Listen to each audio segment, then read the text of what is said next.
मानव शरीर विभिन्न अंगों से मिलकर बना है। उन सभी अंगों की आकृति और कार्य अलग-अलग हैं। आज हम यह जानने का प्रयास करेंगे कि मानव शरीर के विभिन्न अंगों की आकृति किस प्रकार बनती है। इसको समझने के लिए सबसे पहले हम गुड़िया बनाने के बारे में सोचते हैं। जब आप गुड़िया बनाएंगे, तो सबसे पहले क्या बनाओगे? संभवतः आपका उत्तर होगा कि गुड़िया बनाते वक्त सबसे पहले हम एक ऐसे ढांचे का निर्माण करेंगे जिसके ऊपर गुड़िया के दूसरे अंगों को बनाया जा सके। यह ढांचा उस गुड़िया के दूसरे भागों को कठोरता प्रदान करता है। यदि यह कठोर ढांचा नहीं होगा, तो गुड़िया सिकुड़कर एक गेंद की भांति हो जाएगी। ठीक इसी प्रकार हमारा शरीर भी एक ठोस ढांचे के ऊपर बना हुआ है, जिसका निर्माण हड्डियां, जिसको हम अस्थियां भी कहती हैं, करती हैं। हमारे शरीर की सभी अस्थियां ठीक इसी प्रकार शरीर को एक सुंदर आकृति प्रदान करने के लिए एक ढांचे का निर्माण करती हैं। इस ढांचे को कंकाल कहते हैं। हम कैसे जानते हैं कि यह मानव कंकाल की आकृति है? हम शरीर की विभिन्न अस्थियों की आकृति के विषय में किस प्रकार जान पाते हैं? शरीर के कुछ अंगों में मौजूद अस्थियों और उनकी संख्या तथा आकृति के बारे में हमें तब पता चलता है जब हम उनका अनुभव करते हैं। एक्सरे चित्र से हमें शरीर के सभी कठोर अस्थियों की आकृति का पता चलता है।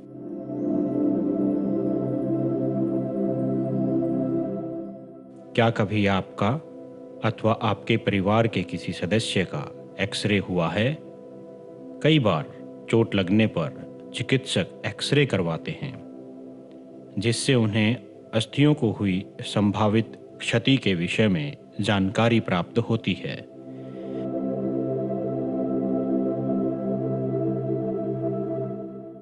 एक्सरे चित्र से हमें शरीर की अस्थियों की आकृति का पता चलता है। अपनी उंगलियों को मोड़िए। क्या आप उन्हें प्रत्येक संधि स्थल पर मोड़ सकते हैं?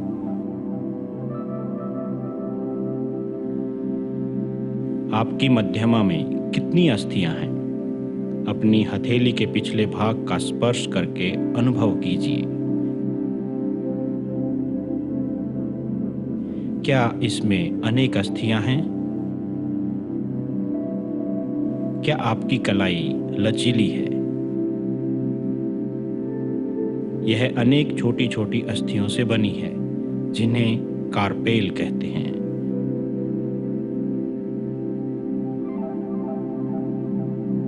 यदि इसमें मात्र एक ही अस्थि होती तो क्या होता?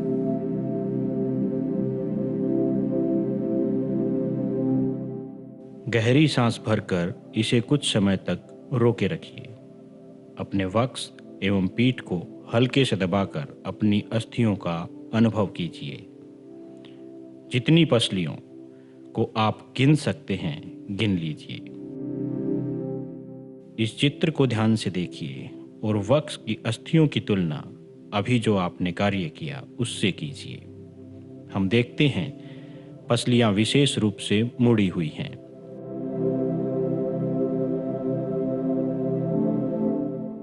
वे वक्ष की अस्थि एवं मेरुदंड से जुड़कर एक बक्से की रचना करती हैं। इस शंकुरूपी बक्से को पसली पिंजर कहते हैं। वक्ष के दोनों तरफ 12 पसलियां होती हैं। हमारे शरीर के कुछ महत्वपूर्ण अंग इसमें सुरक्षित रहते हैं।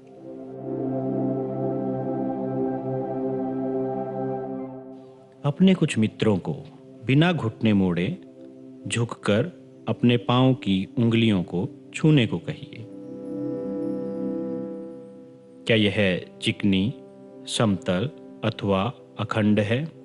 अपनी उंगलियों को अपने मित्र की गर्दन से प्रारंभ करके उसकी पीठ पर नीचे की ओर लाइए। आपके द्वारा अनुभव की गई संरचना मेरुदंड है।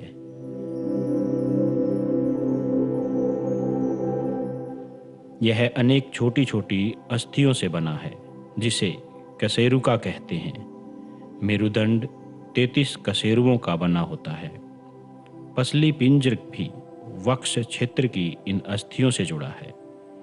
यदि मेरुदंड केवल एक ही अस्थि का बना होता तो क्या आपका मित्र इस प्रकार नीचे झुक सकता था?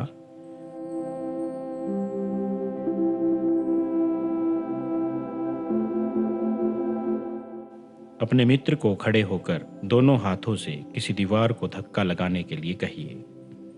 उससे कहिए वह अपने दोनों हाथों से दीवार पर धक्का लगाने का प्रयास करें। क्या आपको उसके कंधों के समीप 2 उभरी हुई अस्थियां दिखाई देती हैं?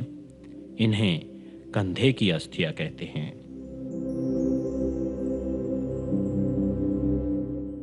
यहाँ पे ध्यानपूर्वक देखिए, यह संरचना श्रोणि अस्थियां हैं। यह बॉक्स के समान एक ऐसी संरचना बनाती हैं जो आपके अमाशय के नीचे पाए जाने वाले विभिन्न अंगों की रक्षा करती हैं। यह कुल्ले का वह हिस्सा है जिसके सहारे आप बैठते हैं। आपकी खोपड़ी अनेक अस्थियों के एक दूसरे से जुड़ने से बनी है। यह हमारे शरीर के अति महत्वपूर्ण अंग हैं। मस्तिष्क को परिबद्ध करके उसकी सुरक्षा करती हैं। हमने अपने कंकाल की बहुत सारी अस्थियों के बारे में चर्चा की। इन अस्थियों के अलावा हमारे कंकाल में और अंग भी होते हैं जो अस्थियों जितने या यूं कहें हड्डियों जितने कठोर नहीं होते। हड्डियों को मोड़ा नहीं जा सकता, परंतु जो दूसरे अंग हैं उनको मोड़ा जा सकता है। इन अंगों को उपास्थि कहते हैं। अपने कान को स्पर्श कीजिए। क्या आप किसी कठोर अस्थि भाग का अनुभव करते हैं जिसे मोड़ा जा सके? ऐसा प्रतीत होता है कि इसमें कोई अस्थि नहीं है। क्या आपको उंगलियों के बीच दबाने पर कर्णपाली एवं ऊपर के हिस्से में कोई अंतर महसूस हुआ? क्या आपको ऐसा लगा कि कान का ऊपरी भाग उतना लचीला नहीं है जितना हमारी कर्णपाली, परंतु यह अस्थि जैसा कठोर भी नहीं है। ये उपास्थि है। शरीर की संधियों में भी उपास्थि पाई जाती हैं। हमने देखा मानव कंकाल विभिन्न अस्थियों, उपास्थियों एवं संधियों से मिलकर बना है। आप इनमें से बहुत को मोड़ सकते हैं, देख सकते हैं और गति दे सकते हैं। उदाहरण के लिए दांत ऐसी हड्डियां हैं जो हमें दिखाई देती हैं। अब आपको एक छोटा सा काम करना है। अपनी नोटबुक के अंदर मानव कंकाल का साफ सुथरा चित्र बनाना है। हमने अभी तक विभिन्न अस्थियों एवं उनकी संधियों के बारे में जानकारी प्राप्त कर ली है जो हमारे शरीर को गति प्रदान करने में सहायता करती हैं। या यूं कहें जो हड्डियां सामान्यतया हम कहते हैं जो मुड़ती नहीं हैं, उनको गति प्रदान करने का कार्य करती हैं। आइए अब इस बात का पता लगाते हैं कि अस्थियों को गति देने का कार्य कौन करता है और किस प्रकार होता है। अपने हाथ की मुट्ठी बनाइए। मुट्ठी के अंगूठे से इसी बाजू के कंधे को छूने का प्रयास कीजिए। क्या आप अपनी ऊपरी भुजा में कुछ परिवर्तन अनुभव करते हैं? दूसरे हाथ से इसे छूकर देखिए। क्या आपको कोई उभरा हुआ भाग दिखाई देता है? इसे पेशी कहते हैं। संकुचित होने के कारण पेशियां उभर आती हैं। अब आप अपने हाथ को पुनः सामान्य स्थिति में लाइए। पेशियों का क्या होता है? क्या यह अभी भी संकुचित अवस्था में है? चलते अथवा भागते समय आप अपने पैरों की पेशियों के अंदर भी इसी प्रकार के संकुचन को देख सकते हैं। किसी अस्थि को गति प्रदान करने के लिए 2 पेशियों को संयुक्त रूप से कार्य करना होता है। जब दो पेशियों में से कोई एक सिकुड़ती है तो अस्थि उस दिशा में खिंच जाती है। युगल की दूसरी पेशी स्थिर अवस्था में आ जाती है। अस्थि को विपरीत दिशा में गति करने के लिए अब स्थिर पेशी सिकुड़कर अस्थि को अपनी पूर्व स्थिति में खींचती है, जबकि पहली पेशी अब स्थिर हो जाती है। संकुचन की अवस्था में पेशी छोटी, मोटी एवं कठोर हो जाती है और यह अस्थि को खींचती है। एक ध्यान देने योग्य बात यहाँ पे ये है, पेशी केवल खींच सकती है, यह धक्का नहीं दे सकती। इसी वजह से अस्थि को गति कराने के लिए दो पेशियों की आवश्यकता होती है। इसको समझने के लिए एक सामान्य उदाहरण मैं यहाँ पे भी आपको दिखाता हूँ। इस उंगली को अगर मान के चलें, मैं इस उंगली को इस तरीके से नीचे की तरफ मोड़ता हूँ तो नीचे की तरफ वाली पेशियों में संकुचन होता है। आप ध्यान से देखिए, जब मैं इस उंगली को मोड़ रहा हूँ तो मेरी जो नीचे की पेशियां हैं, यहाँ की जो पेशियां हैं वो मोटी हो जाती हैं। तो ये क्यों हो रही हैं? क्योंकि ये खींच रही हैं। यहाँ पे अब पेशियां काम नहीं कर रही हैं, ये खींच रही हैं।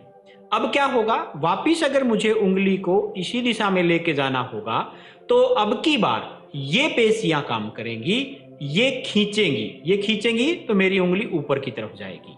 तो आप इस चीज को महसूस भी कर सकते हैं। कभी आपके हाथ के ऊपर चोट लगी हो, ऊपर या नीचे, तो आपने देखा होगा आपकी उंगली को मोड़ने में आपको तकलीफ होती है। वो इसी वजह से होती है क्योंकि अगर आपके इस हिस्से में चोट लगी होगी तो आप नीचे की तरफ खींचेंगे तो आपको दर्द महसूस होगा या तकलीफ होगी, या आप उस हिस्से में चोट लगी होगी तो आप इसको ऊपर की तरफ खींचेंगे तो आपको दर्द महसूस हो सकता है।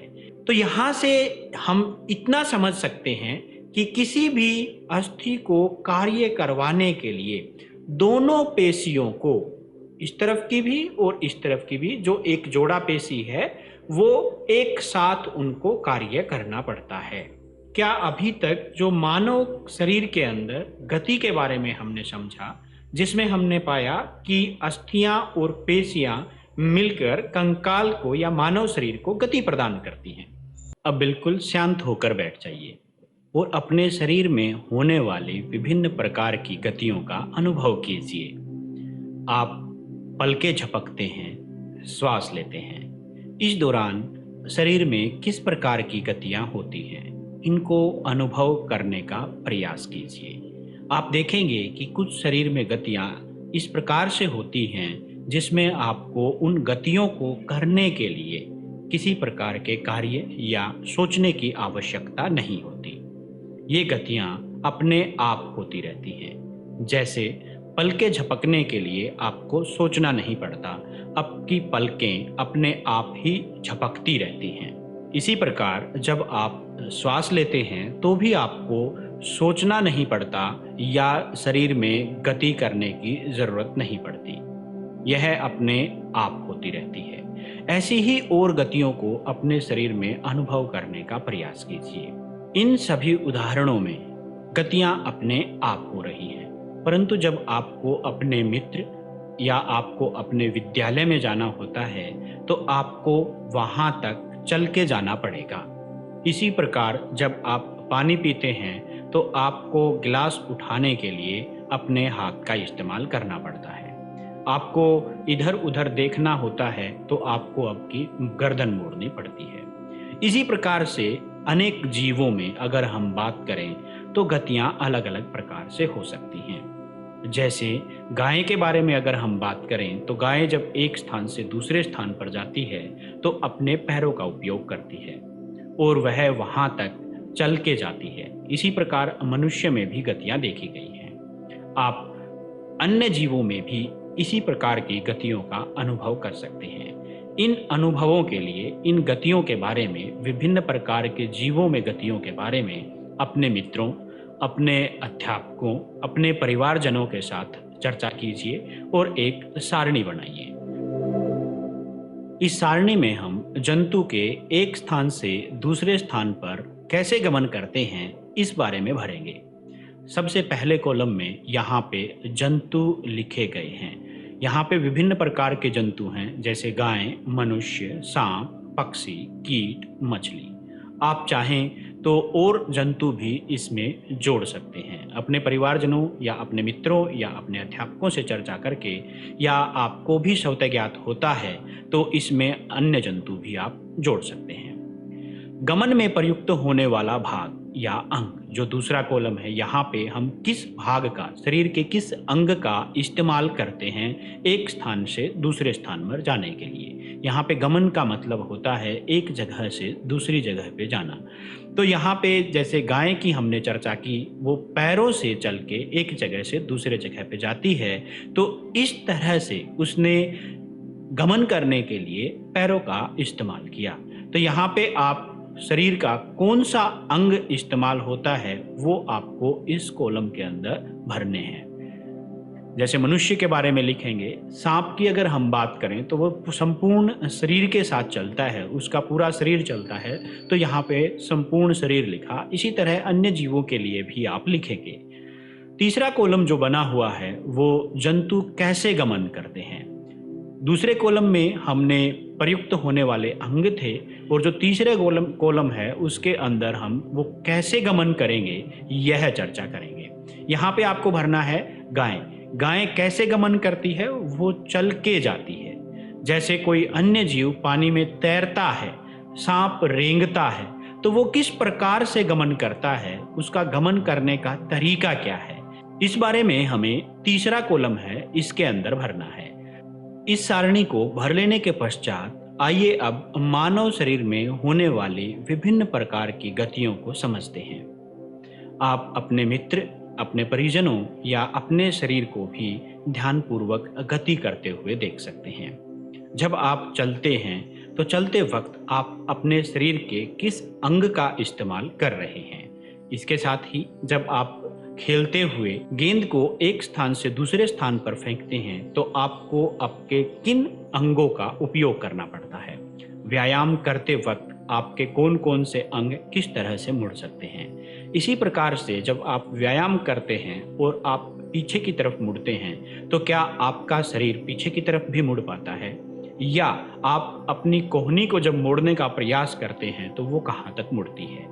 इसके अलावा गर्दन आपकी किस तरीके से मुड़ सकती है, या इसी तरह के और अनुभव करने का प्रयास कीजिए। इन सभी अनुभवों को आप अपनी नोटबुक में सारणीबद्ध करने का प्रयास कीजिए। आपको एक सारणी का निर्माण करना है जो कुछ इस तरह से हो सकती है। यहाँ पे हमारे शरीर में होने वाली गतियों के बारे में हम एक सारणी बनाएंगे। इसी तरह की सारणी आपको आपकी नोटबुक में बनानी है। जो पहला कॉलम है, यहाँ पे शरीर का भाग लिखा गया है। इसमें गर्दन, कलाई, अंगुलियां, घुटने, एड़ी, पादांगुली, पादांगुली का मतलब जो पैरों की उंगलियां होती है वो, पीठ, सिर, कोहनी, भुजा।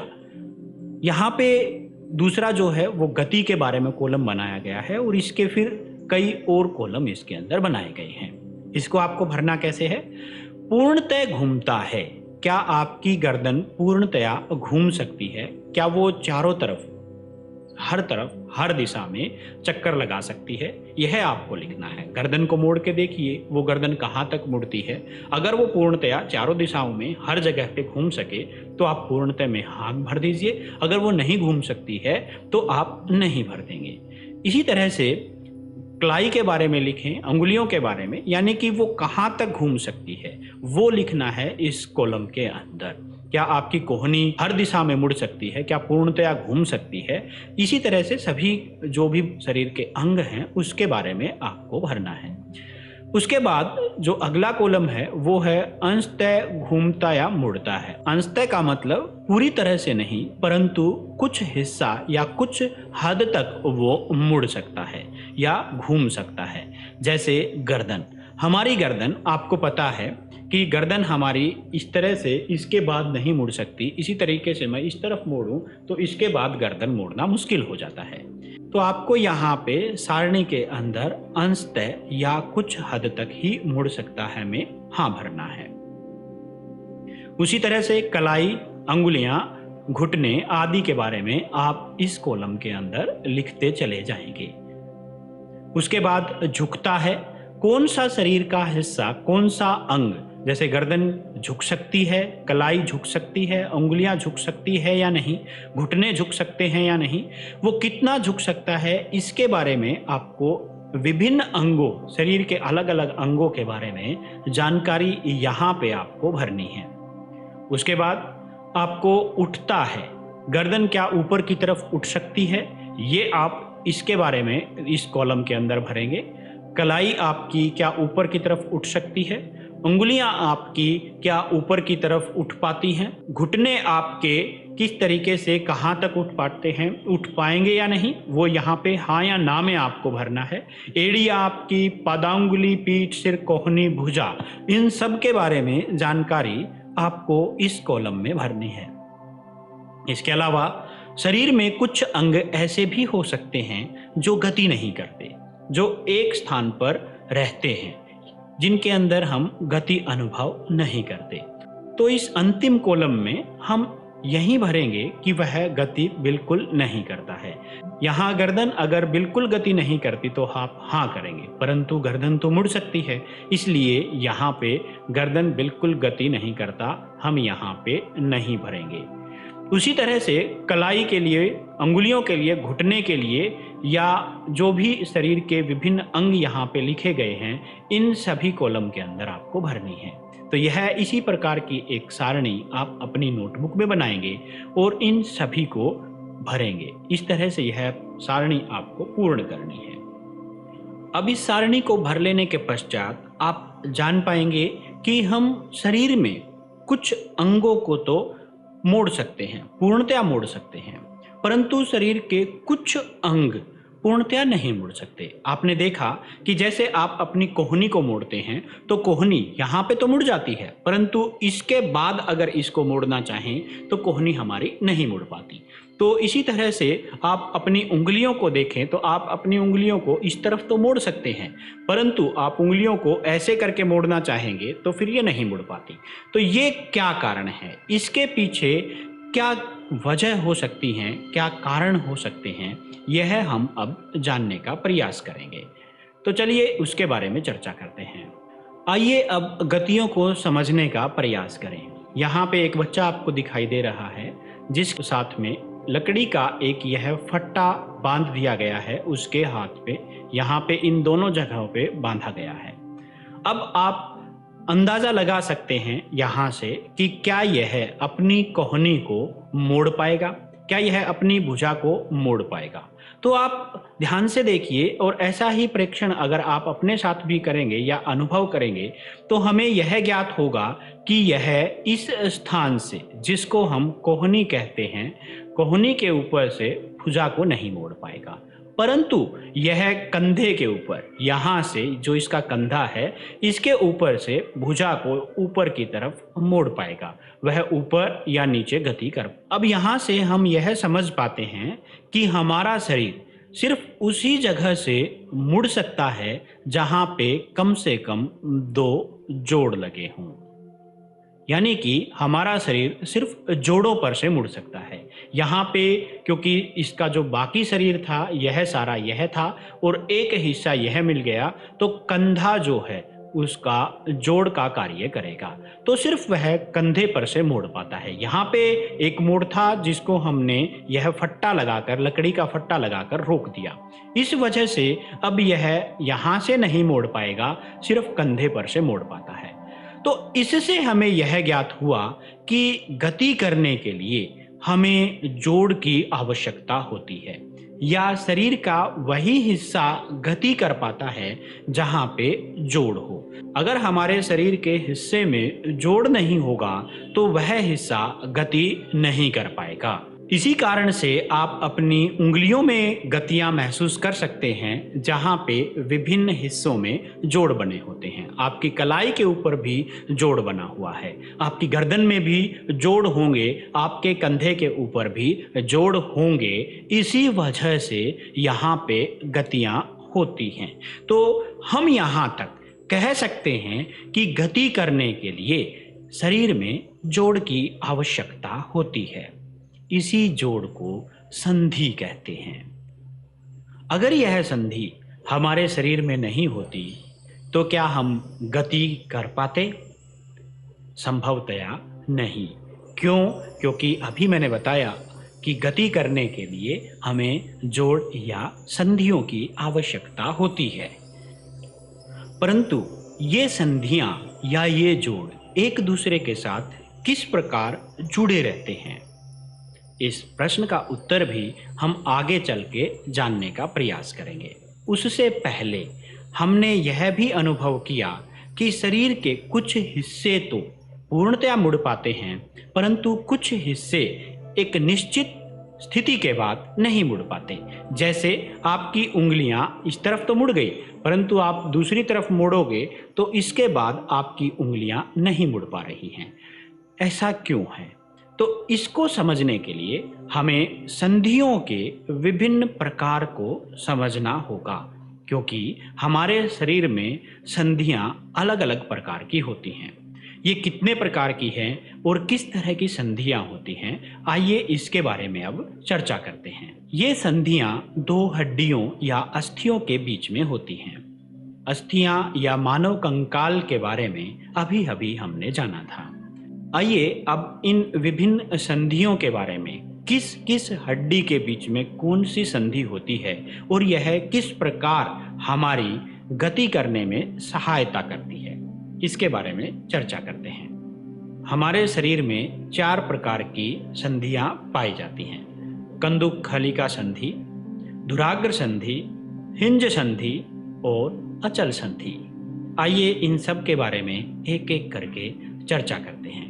सबसे पहली जो संधि आपको यहाँ पे दिखाई दे रही है, यह कंदुक खलिका संधि है। इस चित्र में दिखाई गई कंदुक खलिका संधि जांघ की अस्थि एवं श्रोणि अस्थियों को जोड़ रही है। यह संधि पेशियों के द्वारा, यहाँ पे पेशियों के द्वारा एक दूसरे के साथ जुड़ी हुई होती हैं। इस प्रकार से यह गति कर पाती है। इसकी खासियत यह है कि यह विभिन्न दिशाओं में घूम सकती है। इसको समझने के लिए कुछ इस तरह की आकृति हम समझ सकते हैं। यहाँ पे ये एक तरीके से कटोरा यहाँ पे बन जाता है और ये मान लिया जाए हमारी जांघ की संधि है, जो मैंने अभी आपको बताया था। एक श्रोणि अस्थि थी और दूसरी जांघ की अस्थि थी, वो एक दूसरे के साथ इस तरीके से। अब आप देख सकते हैं यहाँ पे कि अगर मैं इसको इसके अंदर से घुमाता हूँ तो यह किसी भी दिशा में आसानी से घूम जाएगा। इसी वजह से आप अपने पैर को चारों तरफ घुमा सकते हैं। आप देखते हैं कि पैर को किसी भी दिशा में आप जांघ के ऊपर से मोड़ सकते हैं। वह कंदुक खलिका संधि के कारण ही संभव है। अब आप उन सभी गतियों का स्मरण कीजिए जो आप कंदुक खलिका के कारण कर पाते हैं। तो यह आपके पैरों को अलग अलग दिशाओं में गति करने में सहायता करती है।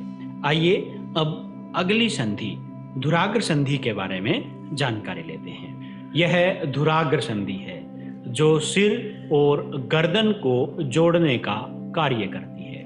इस संधि की वजह से हम सिर को आगे, पीछे, दाएं या बाएं घुमा सकते हैं। धुराग्र संधि में यह बेलनाकार अस्थि एक छल्ले के अंदर घूमती है।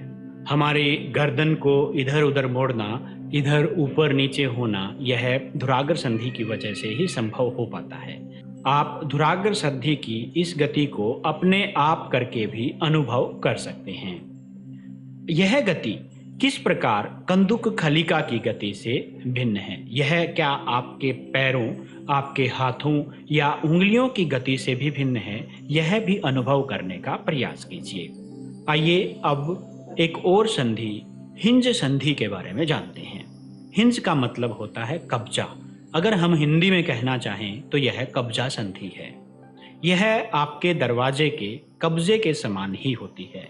जिस प्रकार जब आप अपने दरवाजे को खोलते हैं तो वह एक निश्चित स्थान के बाद आगे नहीं घूम पाता, इसी प्रकार जो हिंज संधि है वह भी एक निश्चित स्थिति के बाद आगे नहीं घूम पाएगी।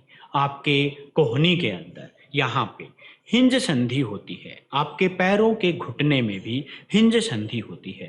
यहाँ पे उंगलियों की बात करें, यानी कि जो संधियाँ जहाँ पे वो एक निश्चित स्थिति के बाद आगे नहीं मुड़ पाती, वह हिंज संधि होती हैं। आइए अब इस हिंज संधि को देखें। यह घुटने की हिंज संधि है। यहाँ पे यह घुटना है हमारा। अब आप देखते हैं कि घुटने को सिर्फ एक दिशा में यहाँ तक तो हम मोड़ सकते हैं, आप अपने पैर को बिल्कुल सीधा कर सकते हैं, परंतु इससे आगे यह नहीं जा पाती। तो यहाँ तक ही यह मुड़ पाती है, एक निश्चित स्थिति तक मुड़ पाती है। यह कब्जे की आकृति की है। जैसे आपका दरवाजे के अंदर कब्जा होता है, वह एक निश्चित स्थान तक ही मुड़ पाता है। यह आपने अपने दरवाजे के अंदर लगे हुए इस तरह के कब्जों को अनुभव किया होगा। यह भी एक निश्चित स्थान तक ही मुड़ पाता है। उसी प्रकार यह संधि भी एक निश्चित स्थान तक ही मुड़ पाती है। हिंज संधि से सिर्फ एक ही दिशा में आगे या पीछे गति हो सकती है। आप इसके अन्य उदाहरण भी नोट कर सकते हैं। आइए अब हम हमारे शरीर में एक और संधि के बारे में चर्चा करते हैं। यह है अचल संधि। अचल नाम से ही पता चल रहा है जो चल ना सके, जो एक जगह पे स्थिर रहे। तो फिर क्या ऐसी संधि की हमारे शरीर में आवश्यकता थी, और यह होती कहाँ पे है जो चलती नहीं है? तो चलिए इसको देखते हैं। यह मानव खोपड़ी है। मानव खोपड़ी के अंदर आप देख रहे हैं यहाँ पे जबड़ा होता है, जिसके अंदर हमारे दांत, जीभ आदि चीज़ें होती हैं। क्योंकि दांत अस्थियां हैं और जीभ सिर्फ पेशीय होती है, तो यहाँ पे मैंने सिर्फ अस्थियां आपको दिखाई हैं। यह हमारे शरीर का या हमारे जबड़े का ऊपरी हिस्सा है। इसका जो ऊपरी हिस्सा है और यहाँ पे जो ये संधि पाई जाती है, तो यहाँ पे इस संधि को यहाँ से आपने महसूस किया होगा कि जब आप खाते हैं या आप बोलते वक्त आपके जबड़े का सिर्फ नीचे वाला हिस्सा, सिर्फ ये हिस्सा जो आपके नीचे वाले दांत हैं, ये ऊपर या नीचे की तरफ होता है। तो सिर्फ जो गति होती है वो इसी हिस्से के अंदर, सिर्फ इसी हिस्से में हो पाती है। आप ऊपरी हिस्से के अंदर गति नहीं करवा पाते। इसी वजह से यह संधि जहाँ पे ऊपर की तरफ किसी प्रकार की गति नहीं होती, इसको हम कहते हैं अचल संधि। तो यह अचल संधि है क्योंकि यह चलती नहीं है, इस वजह से इसका नाम अचल संबंधी रखा गया है। यह जबड़े एवं कपाल के मध्य में होती है। तो यहाँ तक हमने मानव कंकाल और विभिन्न संधियों और मानव शरीर में गति के लिए वो किस प्रकार सहायक हैं के बारे में चर्चा की। आप देखते थे कि मानव कंकाल हमारे शरीर को ठोस रूप या ढांचा प्रदान करता है, जो शरीर हमारा दिखाई देता है। हम सीधे खड़े हो पाते हैं, हम अपने आप को ठोस रूप दे पाते हैं, वो कंकाल के कारण है। मैंने आपको बताया था कि शरीर में विभिन्न गतियाँ जो अपने आप होती हैं और कुछ गतियाँ ऐसी होती हैं जो हम करते हैं। जो अपने आप होती हैं उसमें सामान्यतया हड्डियाँ नहीं होती, वहाँ पे पेशीय गति होती है। हमारे शरीर में विभिन्न प्रकार की पेशियाँ या उपास्थियाँ होती हैं। वह भी शरीर को आकृति प्रदान करने में या एक स्थान से दूसरे स्थान में गति करने में, या यूँ कहें हमारे शरीर को गति करवाने व उसको आकृति देने में हमारी सहायता करती हैं। अस्थियों में गति के बारे में हमने चर्चा की कि अस्थियों में जो गतियाँ होती हैं वह पेशियों के कारण हो पाती हैं, और जो दूसरा कारण था वह संधि था, क्योंकि शरीर में जहाँ पर जोड़ होगा गति वहीं पे संभव है, और जोड़ने वाली हड्डियों को हमने संधि कहा था। सिर्फ हड्डियों से संधि नहीं बनती, संधि के लिए पेशियों की आवश्यकता या उपास्थियों की आवश्यकता होती है, जो उनको एक दूसरे के साथ जोड़े रखती है। मान के चलिए अगर आपकी उंगलियों के बीच में पेशियाँ उपास्थियाँ नहीं होती तो क्या यह यहाँ रुक पाती? हम इसको खींचते, और जैसे हमने आरंभ में देखा था, एक्सरे में देखा था कि हड्डियाँ टूटी हुई मिलती हैं, तो यह एक दूसरे के साथ जुड़ी हुई नहीं, टूटी हुई इधर उधर या हमारी संरचना इस तरह की नहीं मिलती। तो हमारे शरीर को बनाने में अस्थियों, उपास्थियों और मांसपेशियों का योगदान होता है। इसके साथ ही हमारे शरीर को गति देने में भी इन तीनों का योगदान होता है। तीनों चीज़ें अस्थियां, उपास्थियां एवं मांसपेशियां मिलकर मानव शरीर को गति देती हैं, उसको जीवंत रूप देती हैं। तो क्या सिर्फ यह मानवों में ही होता है? अन्य जंतुओं में यह किस प्रकार होता है? क्या उनके अंदर भी अस्थि, उपास्थि या पेशियां होती हैं? क्या सभी जीवों में इसी तरह की पेशियां होती हैं? और अगर किसी जंतु में अस्थियां नहीं होती तो फिर क्या वो गति कर पाएंगे? तो यह सारी चीजें हम अगले वीडियो में जानेंगे। तो अभी तक जितनी भी संधियों के बारे में हमने चर्चा की, उन सभी संधियों के साफ सुथरे चित्र आपको अपनी नोटबुक के अंदर बनाने हैं और उनके बारे में, वह संधियां क्या हैं और किस प्रकार कार्य करती हैं, किन किन हड्डियों के बीच में वो है संधियां हैं, इसके बारे में भी आपको आपकी नोटबुक के अंदर लिखना है। तो आज के लिए इतना ही। धन्यवाद।